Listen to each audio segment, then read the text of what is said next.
সৌরভ বাবু তার ছোট বৌমা নন্দিনীকে ডেকে বলেন, ছোট বৌমা, আজকে বাজার থেকে কুমড়ো এনেছি, একটু কুমড়োর মিষ্টি মিষ্টি তরকারি করো তো, দেখি কেমন খেতে হয়। আপনি সত্যি বলছেন বাবা? মানে আপনি সত্যি সত্যি কুমড়ো তরকারি খাবেন? হ্যাঁ, খাবো তো, সেই জন্যই তো সকাল সকাল বাজার থেকে কুমড়ো কিনে নিয়ে এলাম। এবার এটাকে ভালো করে মিষ্টি করে রান্না করো তো। সৌরভ বাবুর হাত থেকে কুমড়োর ব্যাগ নিয়ে নন্দিতা আনন্দে নাচতে নাচতে রান্নাঘরে চলে যায় এবং তার শাশুড়ি ও বড় জায়ের কাছে কুমড়ো বার করে দেখিয়ে বলে, টানটানা, দেখুন আমার হাতে কি আছে, কুমড়ো। স্বয়ং বাবা এই কুমড়ো বাজার থেকে নিয়ে এসেছেন আর আমাকে বলেছেন যে মিষ্টি কুমড়োর তরকারি করতে। আপনারা কেউ ভাবতে পারছেন এটা সত্যি সত্যি ঘটছে? কি বলোটা কি, বাবা তোমাকে কুমড়ো দিয়ে বলেছেন তরকারি রান্না করতে? আমার তো নিজের চোখকে আর কানকে বিশ্বাসই হচ্ছে না। মা দেখুন না ও কি বলছে। বিশ্বাস তো আমারও হচ্ছে না, তবে মিষ্টি কুমড়োর তরকারি বলেছে যখন, তাহলে নিশ্চয়ই ঠিকই বলেছে। জানো না, তোমার বাবা কদিন ধরে ওই লাফিং ক্লাস জয়েন করেছে, নিশ্চয়ই ওখানকার লোকজনকে সবজি খাওয়ার জন্য চাপ দিচ্ছে, সেই জন্যই তো কুমড়ো নিয়ে এসেছে। জানে কুমড়ো দিয়ে তরকারি হলে একটু মিষ্টি মিষ্টি ভাব হবে, আর তোমার বাবা তো একটু মিষ্টিতে সন্তুষ্ট হবে না, বেশ ভালো করে মিষ্টি দিয়ে তবেই ওর তরকারি রান্না করতে হবে। মা মিষ্টি হোক আর যাই হোক, একটা কথা ভেবে দেখুন, এতদিন পর আমরা সবাই বাড়িতে সবজি রান্না করতে পারছি, তাও আবার বাবার ইচ্ছেই। এটা কি কম আনন্দের ব্যাপার আপনি বলুন তো? সেই তো, আমি তো এক্ষুনি কুমড়োটাকে নিয়ে ভালো করে তরকারি করব। আজকে কতদিন পর কুমড়ো খাবো, তার ঠিক আছে। আচ্ছা মা, এমনিতেই তো সবজি রান্না হচ্ছে, সঙ্গে কি একটু ভাত রান্না করে নেবো নাকি বলুন তো? হ্যাঁ, তা করলেও হয়, কিন্তু আমাদের বাড়িতে তো চাল নেই, আবার চাল কিনতে তোমার বাবাকেই পাঠাতে হবে, আর উনি এত সহজে যাবেন বলে তো আমার মনে হয় না। ছাড়ো না দিদি, আমরা রুটি দিয়ে কুমড়ো তরকারি খেয়ে নেব, এখন আবার ভাতের ঝামেলা করতে যেও না তো। এরপর দুই জা মিলে কুমড়ো কেটে কুমড়ো সবজি রান্না করে। এতদিন পর তাদের বাড়িতে কুমড়ো রান্না হচ্ছে, এটি তাদের কাছে খুবই আনন্দের বিষয় ছিল। আসলে কুমড়ো রান্না হচ্ছে কথাটা ভুল, এতদিন ধরে তাদের বাড়িতে কোনো রকম সবজি রান্না হয়নি। রত্না দেবী বিয়ে হয়ে আসার পর থেকে দেখতেন তার শাশুড়ি ছেলে মেয়েদেরকে রুটি খাওয়ানোর অভ্যেস করেছেন। রুটির সঙ্গে কোনোদিনও গুড়, কোনোদিনও চিনি, মধু অথবা মিষ্টি এই দিয়ে তাদেরকে খাওয়াতেন। এভাবেই মিষ্টি খেয়ে খেয়ে তাদের অভ্যেস এমন দাঁড়িয়েছে যে তারা কোনো রকমের সবজি খেতে পারত না। আচ্ছা মা, ঠাকুমা বাবার এরকম অভ্যেস করে দিয়েছে, এটা আপনার সমস্যা হয়নি? মানে আপনি তো শুরু থেকে মিষ্টি খেতেন না, এখানে এসে কি করে অ্যাডজাস্ট করলেন? কিভাবে অ্যাডজাস্ট করেছি সে আমিই জানি বৌমা। আমাদের বাড়িতে সারাদিন 4টে থেকে 5টা সবজি রান্না হতো। আমার বাবা আর্মিতে ছিলেন, তাই আমাদের কড়া নিয়ম ছিল বাড়িতে বেশি মিষ্টি জাতীয় কিছু খাওয়া যাবে না। আমাদের অভ্যেস ছিল সবজিতে তো এইসব খাবার, কিন্তু এখানে এসে এত বড় পরিবর্তন আমার পক্ষে বড় ধাক্কা ছিল। তখন তো আমার শাশুড়ির মুখের উপরে কথাও বলতে পারতাম না। মা তাহলে আপনি কি করে খাওয়া দাওয়া করতেন? এখানে তো আমরা তাও মাঝে সাঝে একটু ঝাল টক চটপটে খাবার খাই, কিন্তু আপনার তো শাশুড়ি মাই এরকম ছিলেন। কি আর করব বৌমা, দিনরাত চোখে জল ফেলেছি। আর তোমার বাবাকে বলতে গেলে উনি আমাকে আরো উল্টে 10টা কথা শুনিয়ে দিতেন। খুব কষ্ট করেই দিন কাটিয়েছি বুঝলে। আসলে এখানে সবাই মিষ্টি খায়, সেই দেখে দেখে আমিও মিষ্টি খাওয়া শুরু করলাম, যদিও এখনো এই জিনিসটাকে মন থেকে মানতে পারিনি। মা আপনি আর চিন্তা করবেন না, আমরা ধীরে ধীরে সবকিছু ঠিক করে নেব। দেখবেন এদের 3 জনের অভ্যেস আমরা একেবারে পাল্টেই ছাড়বো। বৌমা, জিনিসটা কিন্তু এতটা সহজ নয়। তোমার বাবা একদিন কুমড়ো খাবেন বলেছেন বলে তুমি মনে করো না যে উনি সব সময় কুমড়ো খাবেন। কালকে রান্না করে দেখো কি হয়। এটা ছিল রত্না দেবীর বাড়ির কাহিনী। বাড়ির 3 জন সদস্য সবসময় মিষ্টি খেতে পছন্দ করত। সবজি রান্না হলেই তাদের গায়ে জ্বর।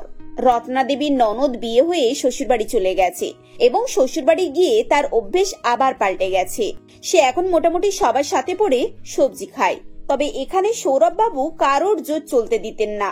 দিনকে দিন তার মিষ্টি খাওয়ার অভ্যেস এতই বাড়তে থাকে যে শেষে বাড়িতে সবজি আসা বন্ধ হয়ে যায়। এদিকে তার 2 ছেলে রাম এবং লক্ষণ, তারাও তার বাবারই অভ্যেস পেয়েছে। তারাও তার বাবার মতোই মিষ্টি জিনিস ছাড়া খাবার মুখে তোলে না। এই নিয়ে বাড়ির 2 বউয়ের চিন্তার শেষ নেই।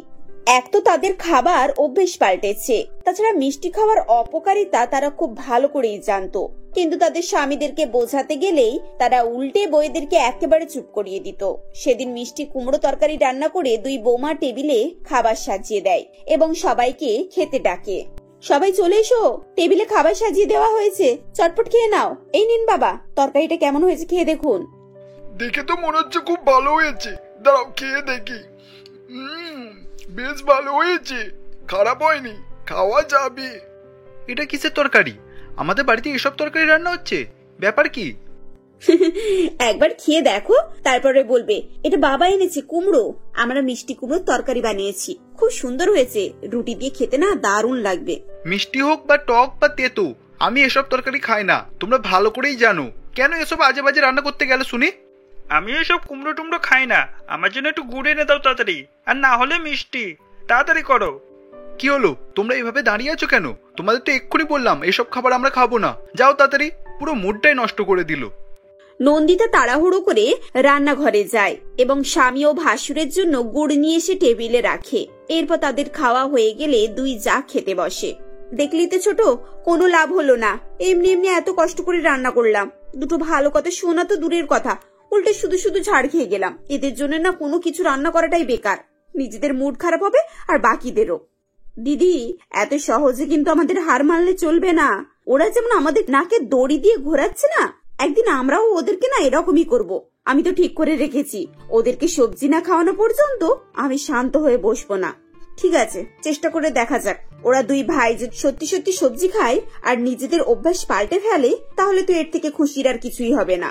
পরের দিন নন্দিতা রান্নাঘরে মিষ্টি আলু টুকরো টুকরো করে কেটে রাখে।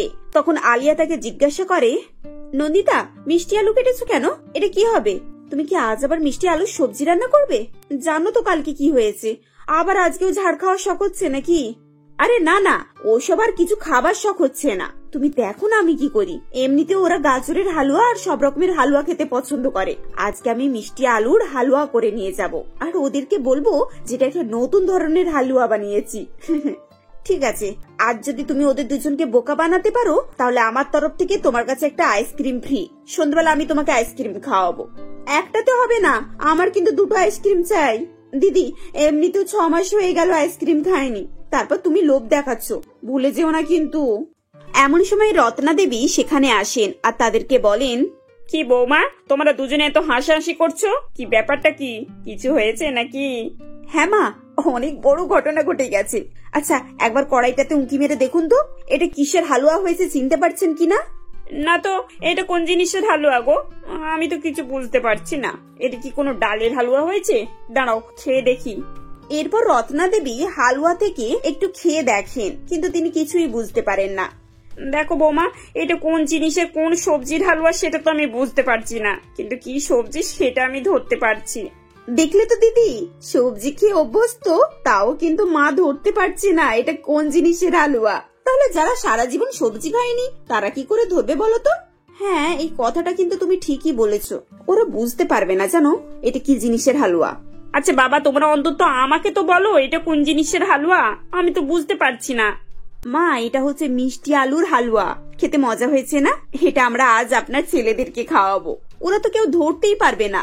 হ্যাঁ, ধরতে পারবে না, তবে আপত্তি নিশ্চয়ই করবে, আমি ওদেরকে চিনি, এত সহজে ওরা দমবার পাত্র নয়। খাবার টেবিলে তারা খাবার সাজিয়ে যখন সবাইকে খেতে ডাকে, তখন খাবার দিকে রাম বলে, এটা আবার কি জিনিস? এটা কি নতুন কোনো খাবার? আরে দাদা, আপনি তো বুঝতেই পারছেন না, এটা হালুয়া, কাবলি ছোলার হালুয়া করেছি, খেয়ে দেখুন। আমাদের ওখানে এই হালুয়াটা কিন্তু খুব ফেমাস। ও তাই নাকি? তাহলে তো খেয়ে দেখতে হচ্ছে। মোটামুটি হয়েছে, তা আর একটু ভালো হলে ভালো হতো। দাদা ঠিক বলেছে, মোটামুটি হয়েছে।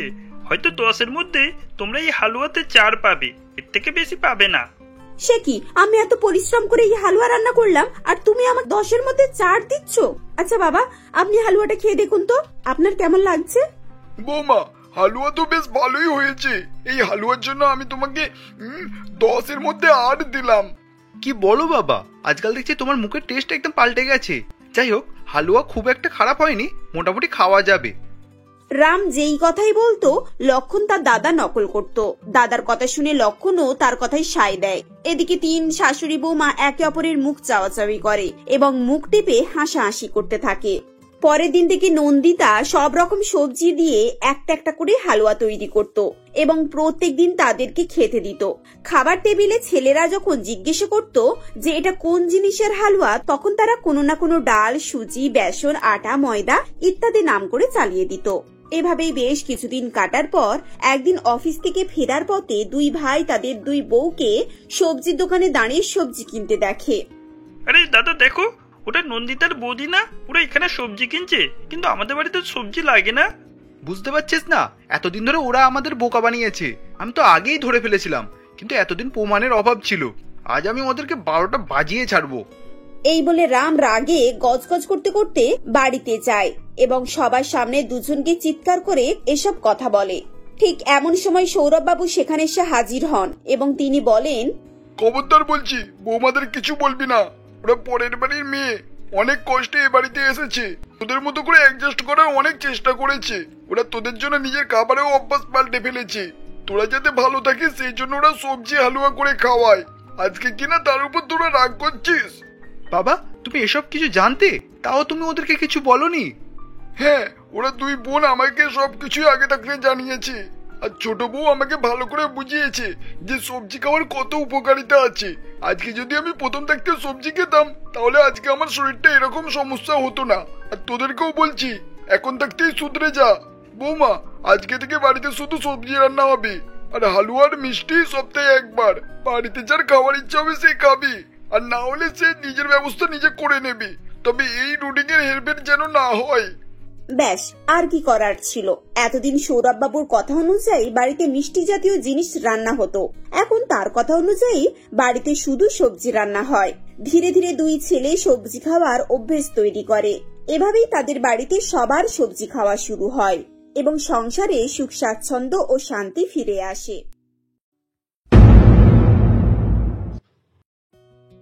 এটা ছিল অ্যাথলেটিক মডার্ন ক্লাবের ঘটনা, যেখানের গুণগান চারিদিকে ছড়িয়ে পড়েছিল, আর সেখানে নামি দামি ধনী পরিবারের ছেলেমেয়েরা পার্টি করতে আসতো।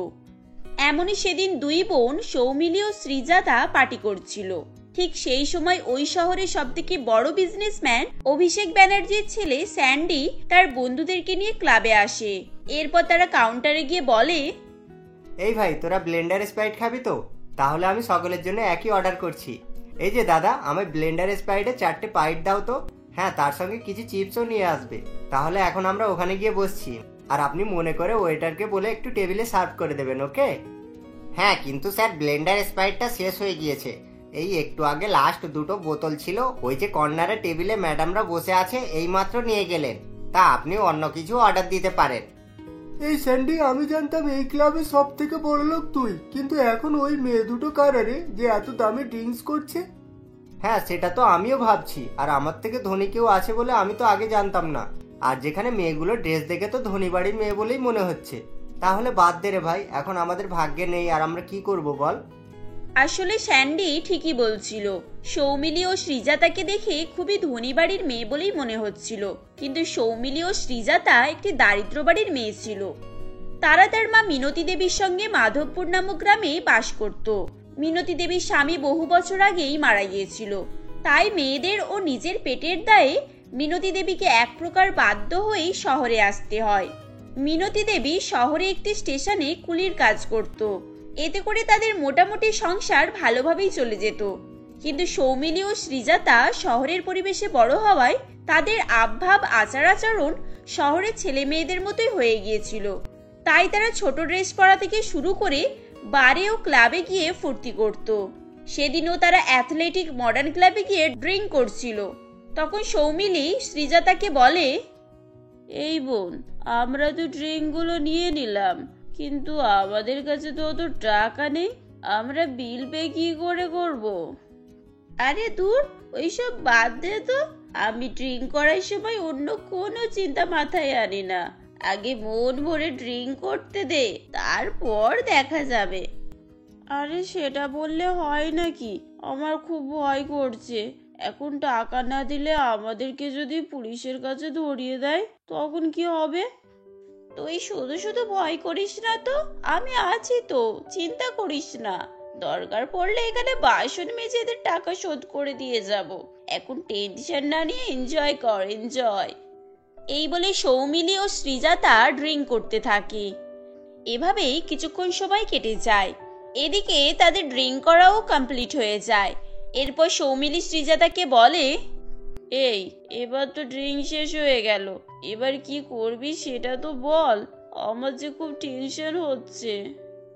আরে কি আর করব, ওই দেখ পিছনে একটা গেট দেখতে পাচ্ছি, আমরা লুকিয়ে লুকিয়ে ওই গেট থেকে পালিয়ে যাব। হ্যাঁ, বুদ্ধিটা তুই তো ভালোই দিয়েছিস। ওই দেখ কাউন্টারে সকলেই ওইদিকে ব্যস্ত আছে, চল এই সুযোগে আমরা এখান থেকে পালাই। এই বলে তারা দুই বোন সেখান থেকে চলে যায়। এভাবেই তারা সেদিন ক্লাবে টাকা না দিয়েই সেখান থেকে লুকিয়ে চলে আসে। এরপর তারা বাড়ি ফিরলে মিনতি দেবী বলে, কিরে তোরা তোদের কি হাল বানিয়ে রেখেছিস, আর আজও তোরা এই ছোট ছোট কাপড় পরে গিয়েছিলিস? বাবা, তোদের গা থেকে কি বিচ্ছিরি গন্ধ বেরোচ্ছে, মনে হচ্ছে যেন তোরা পচা কিছু খেয়ে এসেছিস। ওহ মা, তুমি কত প্রশ্ন করো, আমরা উলফাল জিনিস খাই না, আমরা নামি দামি ব্র্যান্ডের মাল খাই। হ্যাঁ। কি, তার মানে তোরা মদ খেয়েছিস? হে ঈশ্বর, এবারে এই মেয়েদের নিয়ে আমি কি করব? এতদিন উল্টো পাল্টা চলছিল সেটাও আমি মেনে নিয়েছিলাম, ভেবেছিলাম ওরা একদিন ঠিক বুঝে যাবে, কিন্তু এখন দেখছি এরা মাতাল হয়ে গিয়েছে। এই তোদের এগুলো করতে লজ্জা পেলো না? ওহ মম, জাস্ট শাট আপ। আর তুমি এখন একটু চুপ করো, এগুলোতে কোনোই খারাপ নেই, বুঝেছো? এগুলো সব আধুনিক কালচার। আর যদিও তুমি এইসব কিছু বুঝবে না, তুমি সেই ওল্ড মডেলই রয়ে গেলে। হ্যাঁ, আমার বেশি আধুনিক হওয়ার প্রয়োজন নেই, যেখানে মানুষ আধুনিক হয়ে নিজেদের সংস্কারটাই ভুলে যায়। এই যে যেমন তোরা রাত 12টা বাজে বাড়ি ফিরছিস, তাও কি সব ছাইপাঁশ খেয়ে। ওহ মা, আমরা কিছুই ছাইপাশ খাইনি, আমরা ড্রিঙ্ক করেছি, ড্রিঙ্ক। মা তুমি একবার ট্রাই করে দেখতে পারো, তাহলে তোমারও দিল একদম গার্ডেন গার্ডেন হয়ে যাবে। হ্যাঁ। এই হতচ্ছাড়িরা চুপ কর, আমার ওইসব ছাইপাশ খাওয়ার কোনোই প্রয়োজন নেই। ছি ছি ছি ছি, আমার মেয়েরা নাকি মদ খেয়ে মাতাল হয়ে ঘরে ফিরছে। আমার তো ভেবেই নিজের উপর ঘৃণা লাগছে যে আমি আমার মেয়েদেরকে মানুষ করতে পারলাম না। ওহ মা, তুমিও না, যেটা বোঝো না সেটা নিয়ে কথা বলো না তো। আমরা মদ খাই না, মদ তো গরিবরা খায়। আমরা বড় বড় ক্লাবে গিয়ে ড্রিঙ্ক করি, ড্রিঙ্ক, নামি দামি বিদেশি ড্রিঙ্ক। মেয়েদের মুখে এরকম কথা শুনে মিনতি দেবীর আর কিছুই বলার থাকে না, সে নিজে নিজেকেই দোষারোপ করতে থাকে। এভাবেই সেদিন রাতটা কেটে যায়। পরের দিন সকালে শ্রীজাতা দেবী ঘুম থেকে উঠে রান্নাঘরের দিকে যায়। তখন সে ঘরেতে কিছুই চাল ডাল দেখতে পায় না। এরপর সে মনে মনে বলে, হে ঈশ্বর, বাড়িতে একটাও দানা নেই, আর কাছে টাকা পয়সাও নেই যে কিছু চাল ডাল কিনে নিয়ে আসবো। আমার এত বড় বড় মেয়ে আছে, তারাও সব এক একটা মাতাল তৈরি হয়েছে। আমি বরং এখন স্টেশনের দিকে যাই, যদি কিছু টাকা পাই তাহলে চাল ডাল কিনে নিয়ে আসবো। এই বলে মিনতি দেবী সকালেই স্টেশনের দিকে যায়। এদিক ওদিক খোঁজাখুঁজি করলেও সে একটাও কাজ পায় না। এরপর একটি বৃদ্ধা মহিলাকে ট্রেন থেকে অনেক মালপত্র নিয়ে নামতে দেখে। তখন, মাসিমা আমাকে দিন, আমি আপনার এগুলো বয়ে নিয়ে যাচ্ছি। দেখে মনে হচ্ছে আপনার এগুলো নিয়ে যেতে খুব কষ্ট হচ্ছে। হ্যাঁ রে মা, কষ্ট তো হচ্ছে, কিন্তু তুই বা কি করে এত কিছু নিয়ে যাবি বলতো? তুইও তো একটা মেয়ে মানুষ, তাই না? এত ভারী বোঝা নিয়ে যেতে পারবি না রে মা। আরে মাসিমা, দারিদ্রদের পারবি না বলে কোনো জিনিস হয় না, বুঝেছেন? আর আপনি চিন্তা করবেন না, আমি একজন কুলি, আমার এইসব নিয়ে যাওয়ার অভ্যেস আছে। ঠিক আছে রে মা, তোর যখন অসুবিধা নেই তাহলে তুই নিয়ে চল। এই পাশেই আমার বাড়ি, আমাকে একটু বাড়িতে পৌঁছে দিয়ে আসবি, চল। এই বলে মিনতি দেবী ভারী বোঝাগুলো মাথার উপরে এবং হাতে ঝুলিয়ে নেয়। এরপর কিছুটা দূরে গিয়ে বৃদ্ধাটিকে তার বাড়িতে পৌঁছে দেয়। তারপর বৃদ্ধাটি বলে, এনে মা 200 টাকা, তুই এত কষ্ট করে আমার মালপত্রগুলো বাড়িতে পৌঁছে দিলি, এটা তোর পরিশ্রমের টাকা, ধর মা। কিন্তু মাসিমা, 200 টাকা দিচ্ছেন কেন? এখানে তো 100 টাকা রেট চলে। আপনি আমাকে 100 টাকা দিন। আমি দারিদ্র হতে পারি, কিন্তু অসৎ নয়। আমি আমার জীবনের 80 বছর বয়সে তোর মতো সৎ একজনকেও দেখিনি রে মা। ঈশ্বর তোর মঙ্গল করুক। আমি তোর সততায় অনেক খুশি হয়েছি। এই নে 500 টাকা, এটা তোর বুড়ি মায়ের দেওয়া তোকে আশীর্বাদ স্বরূপ উপহার। বৃদ্ধাটি মিনতি দেবীকে 500 টাকা দিলে মিনতি দেবী একেবারেই হকচকিয়ে যায় এবং সে খুশিতে আত্মহারা হয়ে যায়। এরপর 500 টাকা নিয়ে মিনতি দেবী সেখান থেকে চলে আসে এবং রান্নার প্রয়োজনীয় চাল ডাল এবং বিভিন্ন সামগ্রী কিনে বাড়ি নিয়ে আসে। মিনতি দেবীকে চাল ডাল এবং ব্যাগ ভর্তি সবজি নিয়ে আসতে দেখে তার মেয়েরা বলে, আরে আরে, আজ তো মনে হয় মায়ের খুব ভালো ইনকাম হয়েছে। কি মা, আজ তো দেখছি বেশ অনেক কিছুই কেনাকাটা করে এনেছো। তা মা, সোনার ডিম পাওয়া মুরগি পেলে নাকি? এত কিছু তো এর আগে আমাদের বাড়িতে একসঙ্গে আসেনি। তা যাই হোক, ভালোই হয়েছে। মা জানো, আমাদের কাছে একটাও টাকা নেই। কিছু টাকা পাস করো তো দেখি। হ্যাঁ হ্যাঁ, কিছু টাকা দাও তো। আমিও মনে মনে ভাবছিলাম কতদিন হয়ে গেল জামা কাপড় কেনাকাটা করা হয়নি। আর তাছাড়া কালকে একটা বার্থডে পার্টি রয়েছে, সেখানে সকলেই নামি দামি জামা কাপড় পরে আসবে। ওই দাও দাও, টাকা দাও। মা কি কষ্ট করে রোজগার করে আনে সেটা তো একবারও জিজ্ঞাসা করার প্রয়োজনও মনে করিস না। আর মা কি খেলো না সেটাও তো তোদের কিছুই যায় আসে না। এত বড় বড় মেয়েরা থাকতে মা দিন রাত পরিশ্রম করে যাচ্ছে। হ্যাঁ রে, তোদের লজ্জা করে না? ওহ মা, তুমি লেকচার দেওয়া বন্ধ করো তো। সকাল সকাল মুডটা খারাপ করো না। ভালোই ভালোই বলছি, টাকা দাও, না তো আমাদেরকে ভালো করেই চেনো। এই বলে সৌমিলি তার মাকে হুমকি দিতে থাকে। তখন মিনতি দেবীরও কিছু করার থাকে না। এরপর বাকি টাকাটা তার মেয়েদের হাতে তুলে দেয়। এভাবে বেশ কয়েকদিন চলতে থাকে। মিনতি দেবী মুডের কাজ করে মাথার ঘাম পায়ে ফেলে রোজগার করত, আর তার মেয়েরা সেই টাকা দিয়ে নামি দামি পোশাক কিনত আর পার্টি করে বেড়াতো। এমনই একদিন মিনতি দেবী স্টেশনে মুটেগিরি করছিল। তখন তার মেয়েদেরকে পাশেরই একটি ক্লাবে ঢুকতে দেখে। এরপর মিনতি দেবী মনে মনে ভাবে, সৌমিলি শ্রীজাতা এখানে কি করছে? দেখে তো এটা ক্লাব মনে হচ্ছে। যাই হোক, এখন আমরা অনেক কাজ আছে, যাওয়ার সময় না হয় একবার দেখা করে যাব। যতই যাই হোক, ওরা আমার নিজের মেয়ে। আমাকে মা বলে পরিচয় না দিলেও ওরা তো আমার নিজেরই সন্তান। এই বলে মিনতি দেবী নিজের কাজে ব্যস্ত হয়ে যায়। এদিকে সৌমিলি এবং শ্রীজাতা ড্রিঙ্কের উপর ড্রিঙ্ক করে যাচ্ছিল এবং তারা এতটাই ড্রিঙ্ক করেছিল যে তারা ওভারলোড হয়ে গিয়েছিল। এরপর ক্লাবের রিসেপশনের লোকেরা বলে, এই যে ম্যাডাম, আপনাদের 2000 টাকার বিল হয়েছে। আপনারা এখন তাড়াতাড়ি বিল পে করুন, আর কিছুক্ষণের মধ্যেই আমাদের ক্লাব বন্ধ হয়ে যাবে। কি 2000 টাকা? আমাদের কাছে অত টাকা নেই। আর তাছাড়া আমরা খেলামই বা কোথায়? দেখ দিদি, ওরা ভেবেছে আমাদের একটুও হুঁশ নেই, তাই আমাদেরকে 200 টাকাকে 2000 টাকা বলে বোকা বানাচ্ছে। এই তোমরা এতটা ড্রিঙ্কস করে ফেলেছো যে তোমাদের সেন্স নেই। আর তোমাদের সেন্স কিভাবে ফেরাতে হয় তারও আমি ব্যবস্থা করছি। এই তোরা পুলিশকে একটু খবর দে তো, পুলিশ এসে ওদের জ্ঞান ফেরাবে। আর তোরা কি ভেবেছিস আমায় টাকা না দিয়েই চলে যাবি? আজ পর্যন্ত আমার ক্লাবে কেউই আমায় ফাঁকি দিয়ে যেতে পারে না, বুঝেছিস? না না না, তোমরা পুলিশকে খবর দিও না।